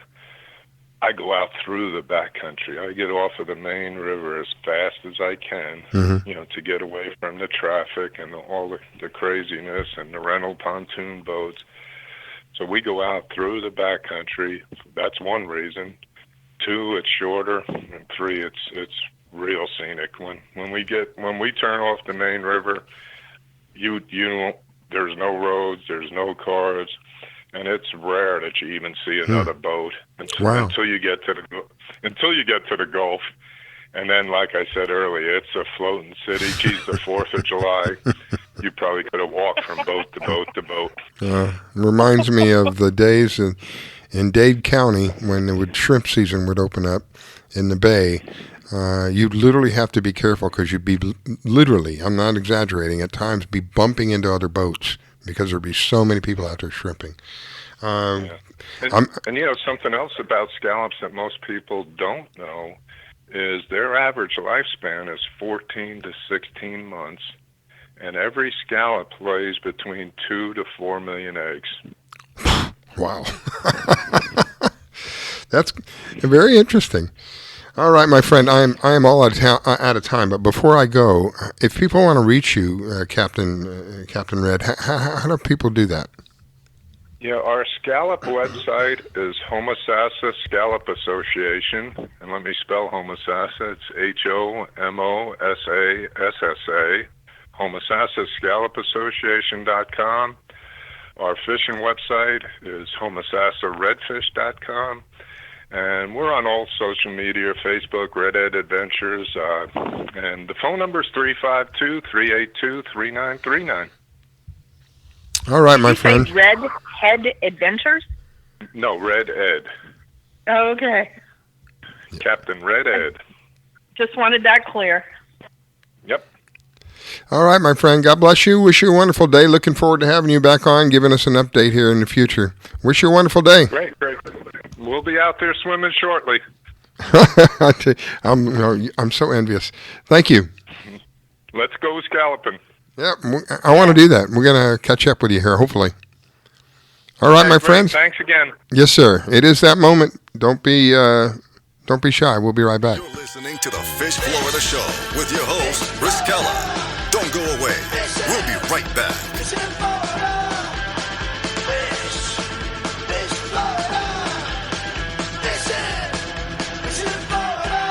From the author of Silent Steps and Haunted, Finding an Explanation for the Unknown, comes a story so chilling it will haunt you for years to come.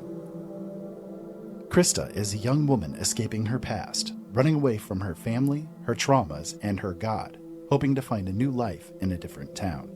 But when she is forced to make a horrible choice, she comes to realize malevolent entities have controlled the true darkness she has been a part of. That is when her real terror begins. Penitence is disturbing and evocative. It will tear down the walls between what is real and what is nightmare. Penitence is the new novel by the man called the new master of speculative fiction, Ira Robinson. Find it and all of his books at his website, originalworlds.com. Do you own a laser printer, copier, or a fax? Well then, listen close to this announcement. Laser Technologies has been providing high-quality, frustration-free toner cartridges that are guaranteed not to harm your equipment for over 20 years. Laser Technologies will save you on your supplies with high-quality and fast delivery. Savings up to 50%. Laser Technologies supplies toner, imaging drums, developer, and cartridges for most of the major brands. For a price quote, send an email to service@laser-technologies.com. Include your printer make and model for your part number. Call us at 561-792-9600. That's 561-792-9600. Laser Technologies, providing 100% of the quality at a fraction of the price. 561-792-9600. Want to give your pet the celebrity treatment? Have you heard of Holly Wolf Pet Grooming and Care in Royal Palm Beach? They're located just off State Road 7 and have been servicing the area for 14 years. Holly Wolf Pet Grooming and Care is the home of the Blueberry Facial, also specializing in tartar removal with 8 years of assisting in dental procedures. Holly Wolf Pet Grooming and Care? They're more than just about dogs. They are the only experienced cat groomer in the area. They also cater to all breeds and sizes and open 6 days a week. Holly Wolf Pet Grooming and Care, located just north of the Super Walmart in Royal Palm Beach. You can find them at 250 Business Parkway. They specialize in shampoos with no extra charge. Flea and tick dips also available. Holly Wolf Pet Grooming and Care. You can give them a call at 561-793-9992. They also provide gift certificates for those looking for that special present. Holly Wolf Pet Grooming and Care. 561-793-9992. They're located in Royal Palm Beach. That number, 561-793-9992. Call for your appointment today. 561-793-9992. Holly Wolf Pet Grooming and Care, where your pet gets celebrity treatment. Can I tell you a cat joke? Just kidding. Why did the girl ask the mushroom to dance? Because he was a fun guy. What do you call a pig that knows karate? Pork chop. Why was the basketball court all wet? Why? Because the players kept dribbling all over it. Can I tell you another one? So how does a tissue dance? Put a little boogie on it. What's Beethoven's favorite fruit? Banana. What is a boxer's favorite drink? Fruit punch. Dad joke. Corny, groan-worthy, but also one of the simplest ways to share a moment with your kids. What did the buffalo say when he dropped his son off at school? Bye, son. So take a moment to make your kid laugh, because dad jokes rule. Make your kid laugh today. Go to fatherhood.gov. Brought to you by the U.S. Department of Health and Human Services and the Ad Council. I grab my fishing pole and cast it in the water. I fish until dawn. Oh my, I caught a shark. I'm fishing and blowing on when the sun shines all day. They call me a grouper. So I'm fishing and blowing on. Oh yeah. It's the Fish Florida Show with your host, Riscala Stevens, bringing the outdoors to you every Sunday morning, 8 to 10 a.m. And now your host, Riscala Stevens. All right, we are back. It is the Fish Florida Show. Good morning to you if you're just joining us. Thank you for taking the time to let us share with you. I always have such a wonderful time doing this. It brings back memories, of course, for me, because we built lifelong memories as a family going fishing. So I'm always reminded of some of the most wonderful times of my life, enjoying that with my mom and my dad and my brother, and the excitement of catching a fish. And in many circumstances, that later that day, my dad would fire up the barbecue and we'd eat fish. Really, really something that has just stuck with me all my life, and that's part of the reason I do what I do, in hopes that there will be others out there that will say, maybe that's a cool idea. Let me go try that, and take the whole family out. That's why I like having people like Betty Bowman on. She has Ladies Let's Go Fishing, showing ladies how, from literally A to Z, how to go fishing, because it can be intimidating for people who are not familiar with something. It would make them, a lot of times when I go out and I perform service for somebody in my full-time job, they'll say, I just feel so stupid. It's not that they're stupid, it's just nobody has taken the time to spend with them to show them how something operates. It's just the same thing with people like Betty, people like Pam Worth, my co-host, who has taken time out with younger generations. She's taken a young man out in a kayak and shown him what to do, what not to do, how to fish. And again, the greatest gift that I believe that we can give each other is time, because we don't know how much time we have. It could be today, it could be tomorrow. Hopefully it's not. Hopefully it's 100 years from now, if that's possible. But we don't know how much time we got. When we take the time out to spend with other people and share that time, that's the greatest gift in my book we can give each other. And that's what Pam does. Thank you, Pam. Appreciate that. Oh, my pleasure. And you give that platform to let people know what's going on out there. That's if you want to change the topic slightly, but lead into it, it's how to pick out your tackle shop. If you're looking to buy tackle or lures, look at the mom and pops, because they're the ones that are out there on the water all the time. And if you walk in and they don't greet you, or it's the standard corporate greet, it's not genuine, then maybe you might want to look at another tackle shop. Look for somebody that's actually interested in what you're doing, and ask you. If you walk in and say, I need a rod and reel, and they turn around and go to the rack and hand you one, that's not the tackle shop you want to talk to. they're probably going to ask you 15 questions, unless you know exactly what you want.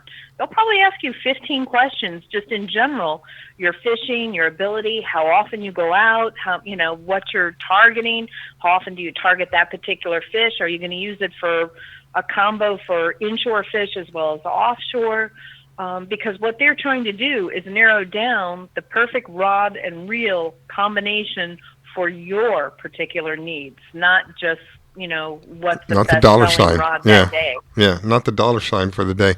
You had mentioned something earlier that I wanted to bring up, and I'm going to do it now.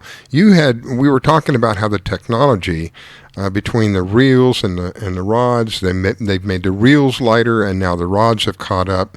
And you said a word that caught my ear. You said balance. What do you mean by balancing? When you balance a rod what are you talking about? That's a great question. It's how, when you hold the rod and reel together, especially if you're going to use artificials and you're casting a number of times, you want to hold it where it feels perfectly balanced in your hand. And what I mean by that is almost like a teeter-totter, where it's horizontal and not vertical, either at the butt end or the tip end. And with reels getting lighter and lighter, what was starting to happen is the rods were being heavier at the tip end. So they've now started working on the rods that are ultralight to go with these ultralight reels that they have. So when you cast, it feels natural. You're not getting a heavy front end, which is going to add fatigue to you after a while. So that's what balanced is between the rod and the reel. And let's say somebody like me, I'm not a professional, and I just want to go out and enjoy myself. What am I looking for? Like a general purpose rod and a general purpose? Is there such a thing? A general purpose rod and a reel for saltwater? My favorite is saltwater. There's a number of different combinations that you can use. And again, I'm going to ask you, when you say general purpose, I don't recommend jigging with the same rod that you're going to use for kingfish or sailfish. Mm-hmm. So you might want two different sets, because a jigging rod is going to be stronger all through the backbone and the tip than you're going to get with your pelagic, which you want a strong backbone but a very, very flexible tip. So when that fish makes a run, it's not going to break off. While if you're going for grouper or snapper, you want to get them off the bottom in a hurry. Mm-hmm. So you want a little stealthier rod that's going to, just bring them up and not have as much flex. And then on your jigging rod, you want one that has a very flexible tip. Even when you're doing the new slow jigging, it's usually shorter, easier to handle, usually less than 6'6" or 6'6" and under. And it gives you that cranking ability and to be able to flex that lure and have that jig come up and down the way you want it to. So the first thing I would definitely, and then are you more comfortable in a conventional reel or a spinning reel? So I would have to find that out from you. Penn and Daiwa make two great reels for both of them. Mm-hmm. And even Shimano is starting to come in where they're sealing the rods. They're sealing the reels, rather, where the gaskets are totally sealed, where saltwater cannot intrude as much as it did before. I think your spinning reels just need, if you're fishing them saltwater, although for me they're easier to use than conventional because I'm great at bird nesting, a conventional reel.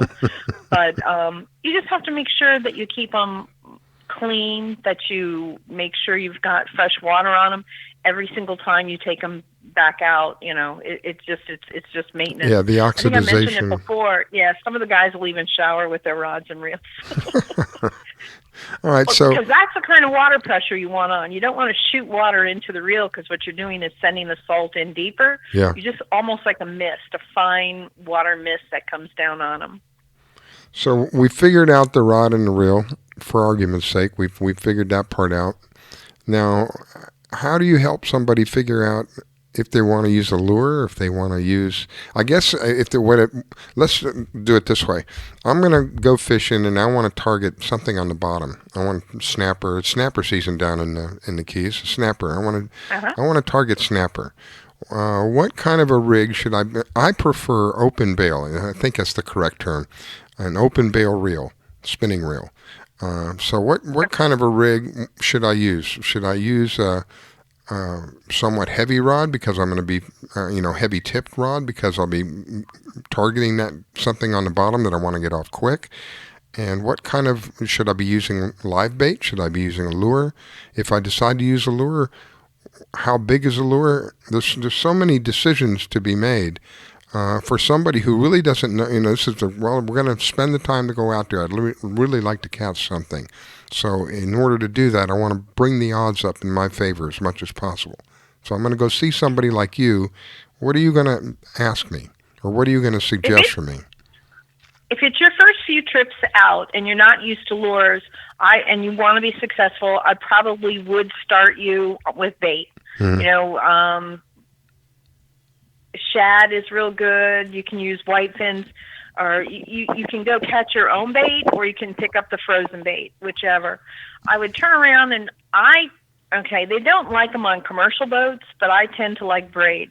And the reason I like braid is it doesn't have a memory. If your bait twists as it's going down and you have a lot of mono on it, after a while mono's going to kink. But your braid is two things. One, it doesn't stretch, so you can feel everything that hits, so it doesn't stretch. And two, it doesn't have a memory. It won't kink up on you. That being said, I'm going to put a fairly long leader on. And if I'm going for grouper or snapper, that leader is going to be anywhere from 40 to 100 strength, 100 weight. It just depends the kind of rocks I'm getting in, if I'm targeting snapper or if I'm targeting grouper. Snapper, I found, usually doesn't head right straight back to the rocks and the coral, but the grouper will. Yeah. The grouper's instinct is to go straight in. Right back into that little cave of theirs, and now now you've caught real estate. Exactly. I lost a big grouper yesterday for that same reason. Wow. Yeah, I was pretty disappointed at myself. But, it is what it is. So, and I would look at that. We would get that set up. I would show you knots. Some people like to do uni to uni. Some people like what we call an overshot, where they'll put braid on and then put mono on for a few yards and then attach the mono to the leader. And the reason they do that is they don't know if they're going to use it for just, snapper, or if they have a chance for a pelagic. The reason you like a lot of mono or your leader being fluorocarbon is it does first, it's invisible technically in the water, and two, it does have a little bit of stretch to it. And if you're going for your pelagics, your sailfish, your kingfish, your wahoo, you want something that's going to have a little stretch for it. If you're down on the bottom, you want to feel everything. You still want that leader because it's going to be a little stronger than your braid down there. It doesn't break as easily when it hits the rocks. And like I said, it is clear.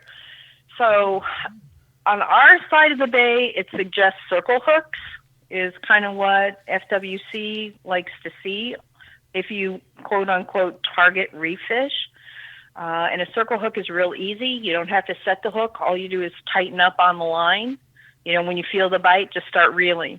You don't have to set the hook. Mm-hmm. And the ideal of the circle hook is it's going to hit the corner of the mouth of your fish. J hooks, which is the normal, what everybody grew up with, J hooks tend to, you can gut hook the fish or get it way back into the gills. And if your fish isn't legal length, you have a good chance of that fish won't recover from the catch. Yep. So that's why they suggest circle hooks. And it is, for your first time angler, a circle hook is great because, like I said, all you have to do is a reel.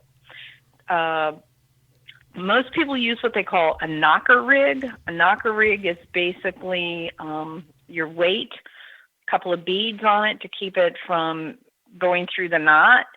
And it kind of slides on the weight slides on your line a little bit. I don't really use a knocker. For me, being in a kayak, if I get caught on the bottom and I have a really strong current, because the kayaks, we tend not to anchor up because we're so close to the water in a strong current, it can pull your nose under if you anchor up. So I use I call it a poor man's downrigger, and basically I'll use a teardrop shaped weight, put a rubber band through the hole in the top of it, and then take that rubber band and attach it, just loop it over my line, probably about 2 feet away from my bait. So that allows the weight to go down to the bottom. The teardrop is an easy weight to get out of rocks if it gets stuck. And it allows the bait to be just slightly off the bottom because it'll float a little bit, or if it's live bait, it'll swim a little bit. The other thing is if that weight does get stuck in the rocks, the rubber band will break. All I lose is the weight. I don't lose the rest of my setup. And that's a lot quicker to stick another rubber band and weight on than it is to redo your whole leader and hook and the whole bit. So that's a little tip I do. Plus, the rubber band will break a lot easier than 100-pound leader if that weight gets stuck. And it's usually the weight, I find, not that so much causes the hook issue. Yeah, I agree. That gets stuck. Yeah, I'm right there with you. That's usually where the problem is. Not so much the hook itself as it is the weight finds itself in a particular area where, okay, you're not going anywhere. All right, it's that moment again. We're going to take a break and we'll be back, and hopefully I'll hear from Angelia when we get back, and she's going to give us an update. Oh my gosh, I'm so envious of her. She's going to give us an update about what's going on up there in Alaska. Beautiful country up there. Here we go. You're listening to the Fish Florida Show with your host, Riskella. Don't go away. We'll be right back.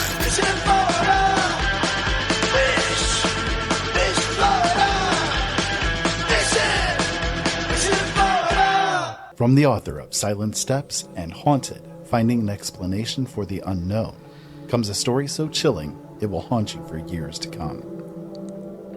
Krista is a young woman escaping her past, running away from her family, her traumas, and her God, hoping to find a new life in a different town. But when she is forced to make a horrible choice, she comes to realize malevolent entities have controlled the true darkness she has been a part of. That is when her real terror begins. Penitence is disturbing and evocative. It will tear down the walls between what is real and what is nightmare. Penitence is the new novel by the man called the new master of speculative fiction, Ira Robinson. Find it and all of his books at his website, originalworlds.com. Do you own a laser printer, copier, or a fax?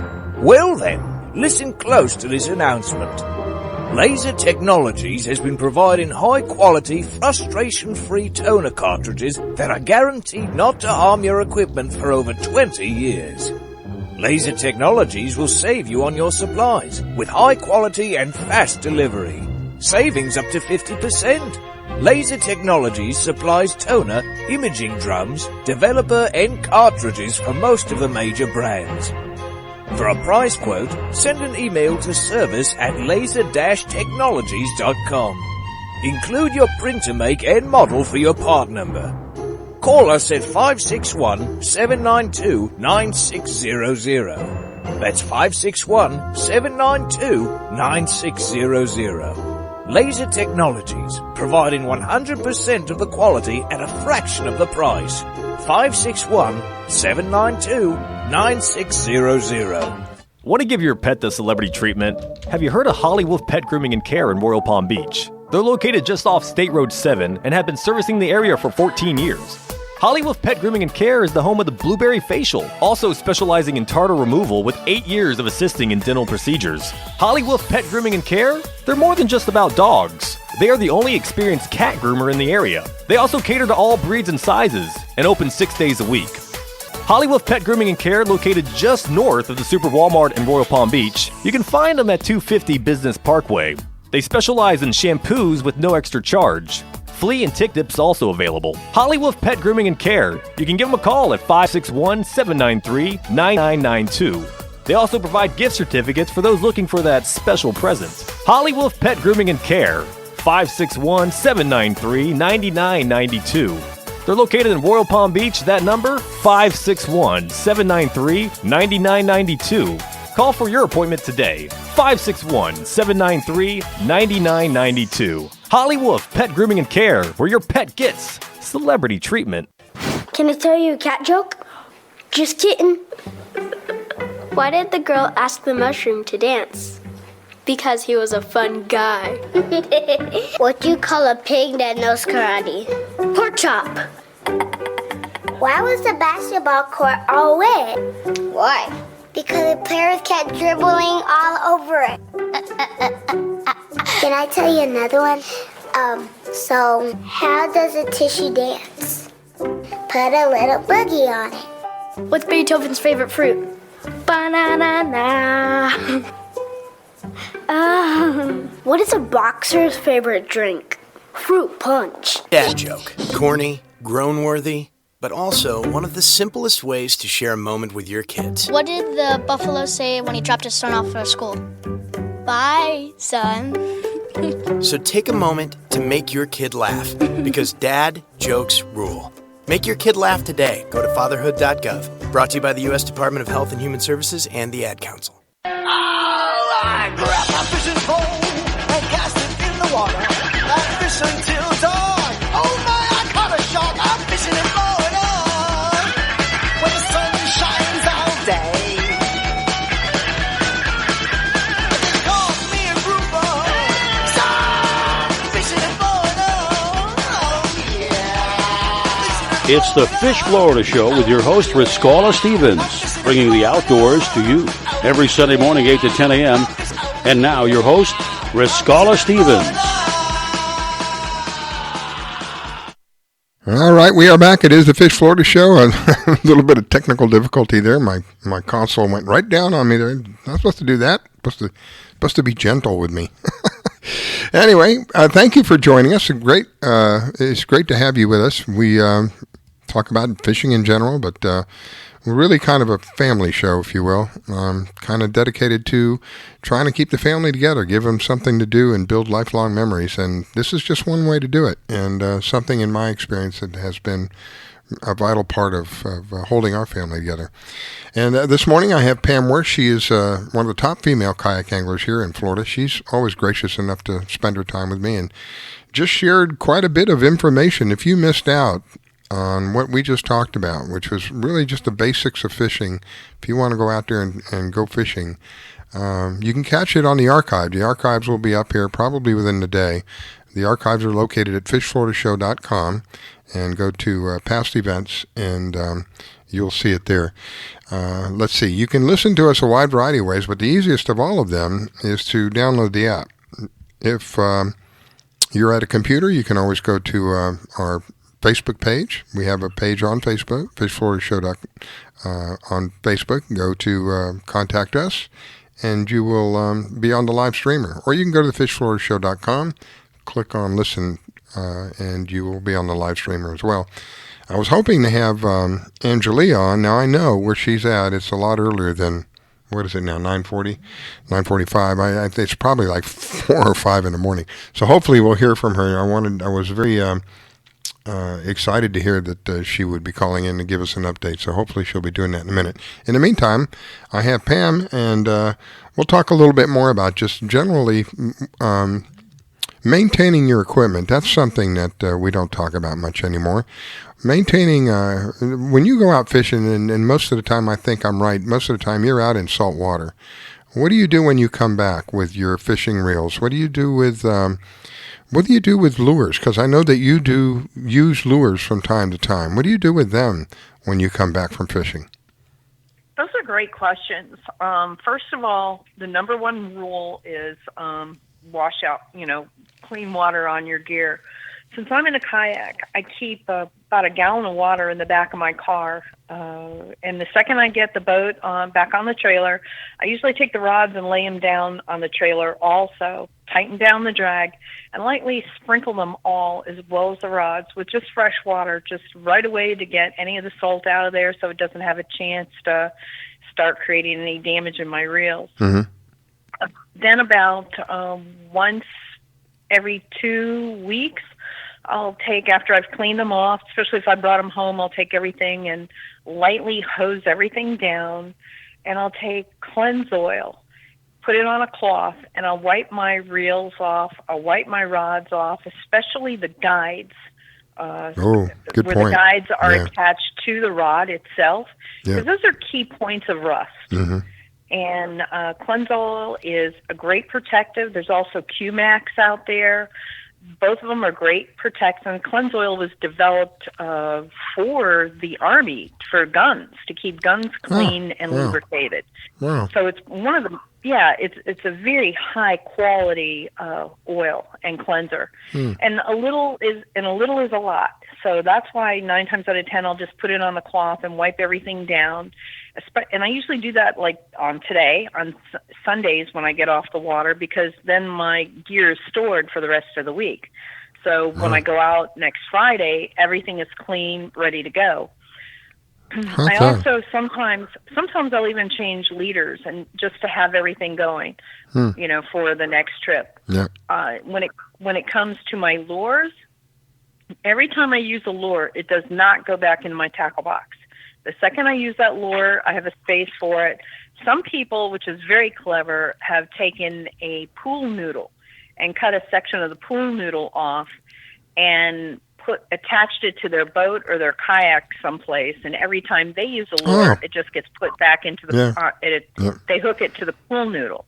Wow. So I just have a little container I put them in. When I get home, they get rinsed off real well. After a while, the hooks will rust. No matter what you do, the hooks will rust after a period of time, or if you caught a big fish, they can straighten out. It's real easy to take to buy treble hooks or inline hooks. So a lot of people like the new inline hooks. Mustad and Owners both have inline, so you have one hook instead of the 3, which causes less damage to the fish and less damage potentially to yourself. So great.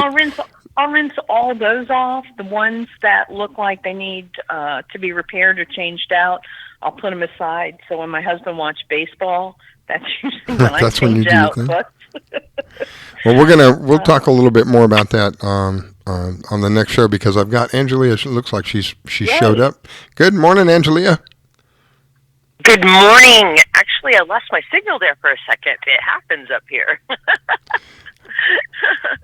Hi. How are you guys this morning? I was worried about. Yeah, well, Great. I was worried about you losing a signal.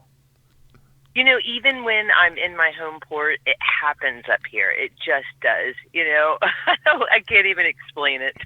Phone service is a commodity up here. Well, I am so envious of you. You keep posting these pictures. I was boasting earlier about how you caught a halibut that was physically bigger than you. And then I've done that a couple times now.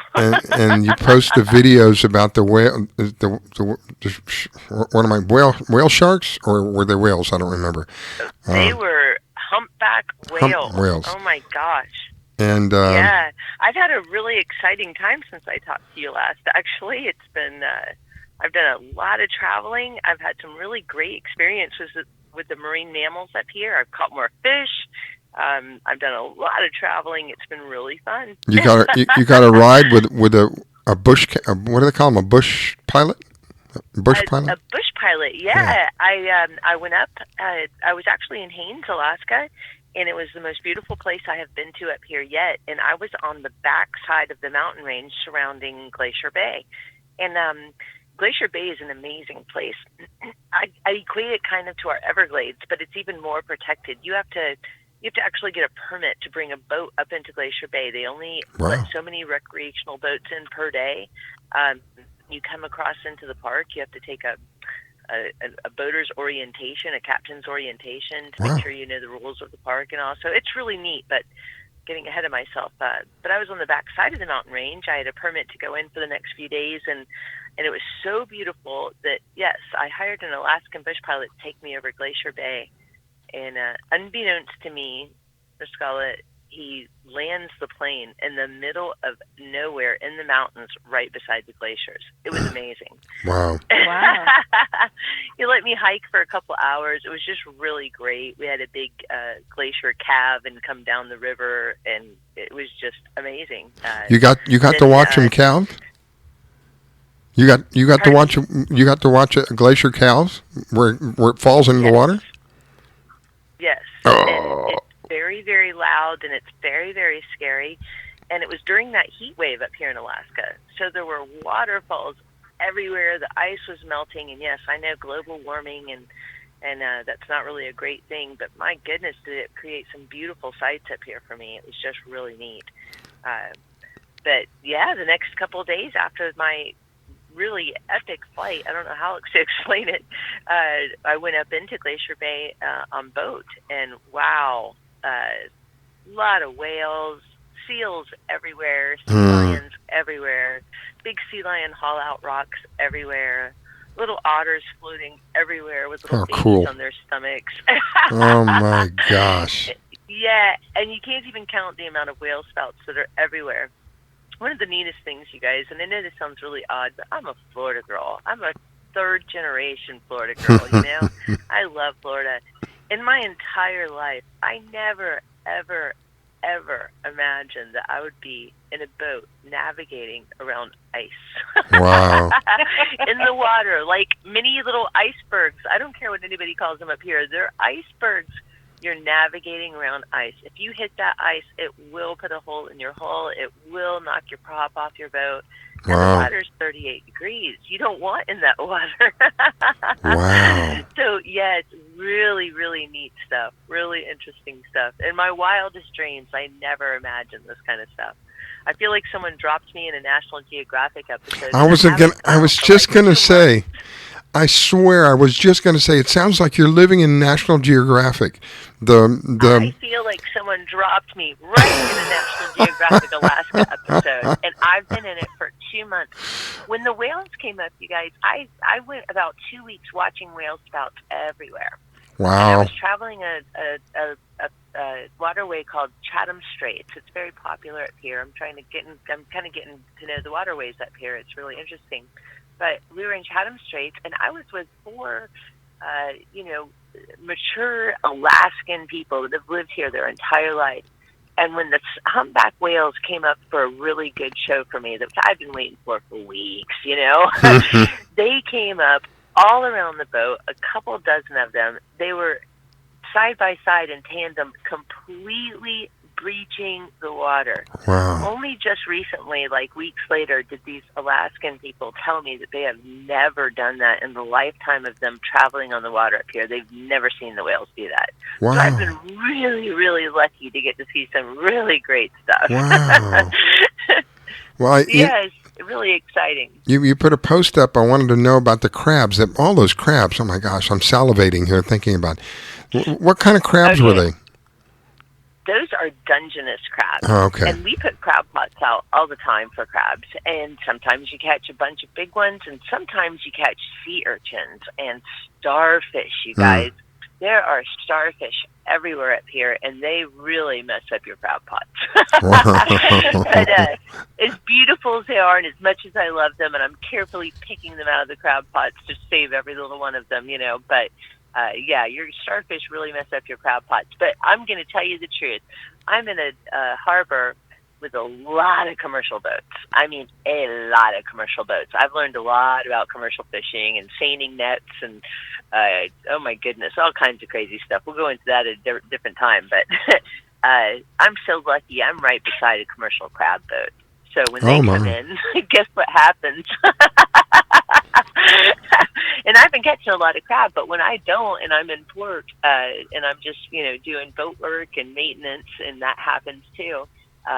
Yeah, when the commercial crab boat comes in, what do you think? Who do you think I made friends with? Oh my goodness! Wow. Yeah, so that was actually the commercial crab boat up here, and really nice folks. Everybody's really hardworking fishermen, water people up here, very water-based communities up here, and fishing is definitely a way of life up here. A lot of, in Florida we have all these recreational boats everywhere. We're just crowded with recreational boats. Up here it's a lot of commercial fishing boats. Fishing is really the sustenance of these communities, and then you get your recreational fishing boats out on the perfectly beautiful calm days, because the water's really dangerous up here. We get 18-foot tides in 12 hours. Where holy smokes! And in northern Alaska, you get 30-foot tides in 12 Wow. hours. The tide comes in about 1.5 feet an hour here. Wow. You actually plan things up here for your high tides because you have big gangways that are big. All the docks up here are floating because it has to go up and down with the tides, and everything's kind of different. But there's gangways and there's drive down ramps so that when it's really mean low tide, they call them plus tides and negative tides because their super high tides will actually go plus 4 foot over what they think it will, or negative 4 foot, and then it gets more extreme the more north you go. But the gangway will be straight or up and down to get down to the dock. 18 feet. Low tide. 18 feet. Yeah, so you literally Holy plan your smokes. big heavy boat work and stuff when it's high tide, and it may be 10 o'clock at night, but that's when you got to do it because it's high tide and you can get things onto the dock, on and off of the dock. Oh yeah, it's really interesting. Next week I'm going up Lord. north of here, and I'm going to do some fishing up in the Kenai Peninsula next week. So that'll be really interesting. Yeah, they get 30-foot tides up there. And try navigating in waters with these tides and these currents and these seas. Yeah, it's really interesting. Good gravy. Well, I'm in overtime at this point. We're beyond past running out of time, but I don't mind because what you're talking about is so very interesting. Are you keeping a journal of any of this? I hope and pray. Every day. Oh. Yep, Cool. every day. Otherwise, I'd forget myself. Cool, because when you come back, I want.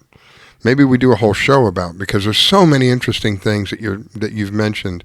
Maybe we devote a whole show to what's going on up there. It's what you're describing. Before you said National Geographic, I was going to say that. It just sounds like something out of a National Geographic documentary where I don't know how they do it, but they have the cameras in the right places, and you see this just unbelievable scenery that God has graced us with.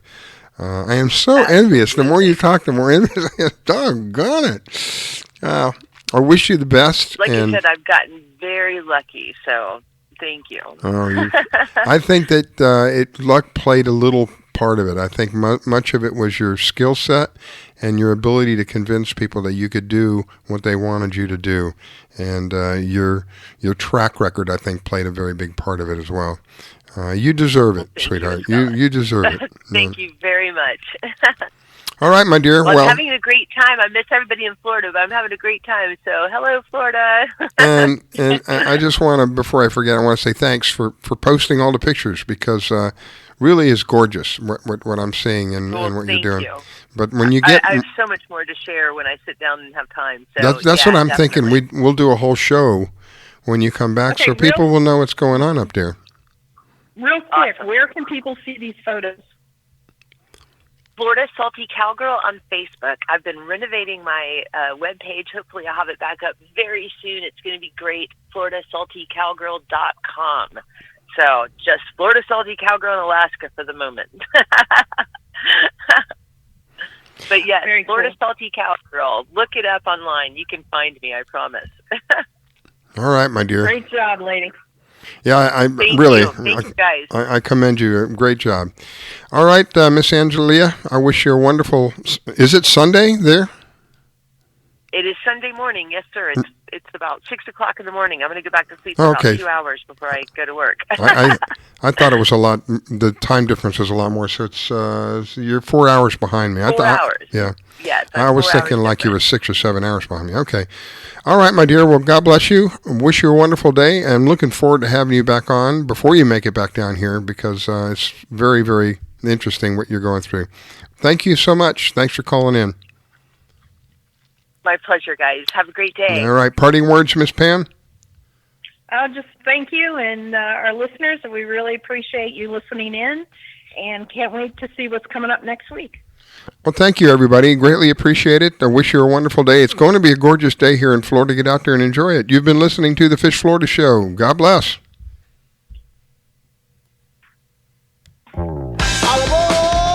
Southbound. Come on, baby, let's go. Don't forget your bikini. I wake up in the morning. Oh, it's so cold. I'm hopping on a train. Heading southbound. I'm going to Florida. When the sun shines